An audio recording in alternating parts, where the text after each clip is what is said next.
अकबर बीरबल की कहानियाँ। जब भी बुद्धिमत्ता, चतुराई और हाजिर जवाबी की बात होती है तो सबसे पहला नाम बीरबल का आता है। वहीं अकबर बीरबल की जुगलबंदी किसी से छुपी नहीं है। ऐसा कहा भी जाता है कि बीरबल को बादशाह अकबर के नव रत्नों में से एक अनमोल रत्न माना जाता था। अकबर बीरबल से जुड़ी ऐसी कई कहानियां हैं जो हर किसी को गुदगुदाती हैं, साथ ही एक खास सीख भी दे जाती हैं।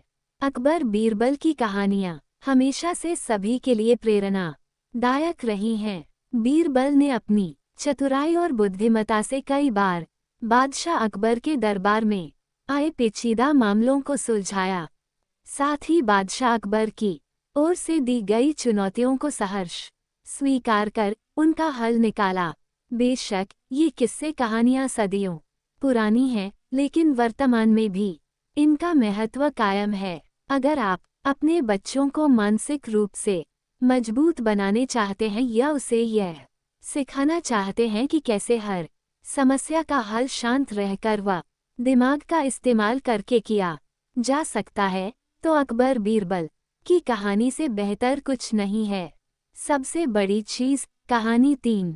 एक बार की बात है, बीरबल दरबार में मौजूद नहीं थे।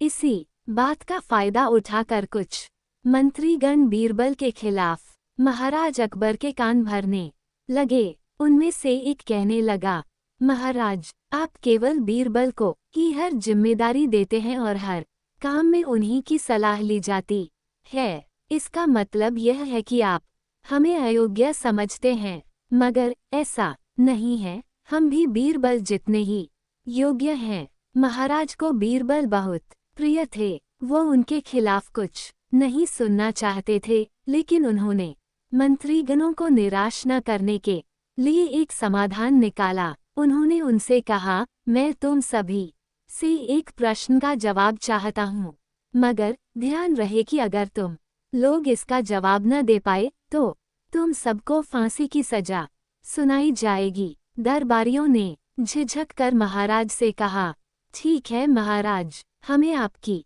ये शर्त मंजूर है, लेकिन पहले आप प्रश्न तो पूछिए। महाराज ने कहा, दुनिया की सबसे बड़ी चीज क्या है? ये सवाल सुनकर सभी मंत्रीगण एक दूसरे का मुंह ताकने लगे। महाराज ने उनकी ये स्थिति देखकर कहा, याद रहे कि इस प्रश्न का उत्तर सटीक होना चाहिए। मुझे कोई भी अटपटा-सा जवाब नहीं चाहिए। इस पर मंत्रीगणों ने राजा से इस प्रश्न का उत्तर देने के लिए कुछ दिनों की मोहलत मांगी। राजा भी इस बात के लिए तैयार हो गए। महल से बाहर निकल कर सभी मंत्रीगण इस प्रश्न का उत्तर ढूंढने लगे।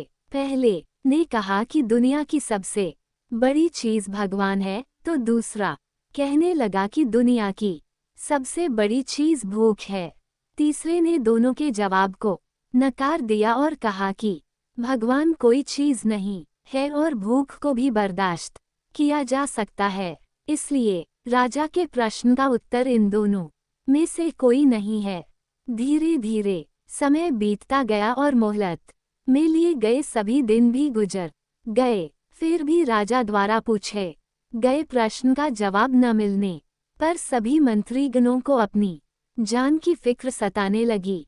कोई अन्य उपाय न मिलने पर वो सभी बीरबल के पास पहुँचे और उन्हें अपनी पूरी कहानी सुनाई। बीरबल पहले से ही इस बात से परिचित थे। उन्होंने उनसे कहा, मैं तुम्हारी जान बचा सकता हूँ, लेकिन तुम्हें वही करना होगा जैसा मैं कहूँ।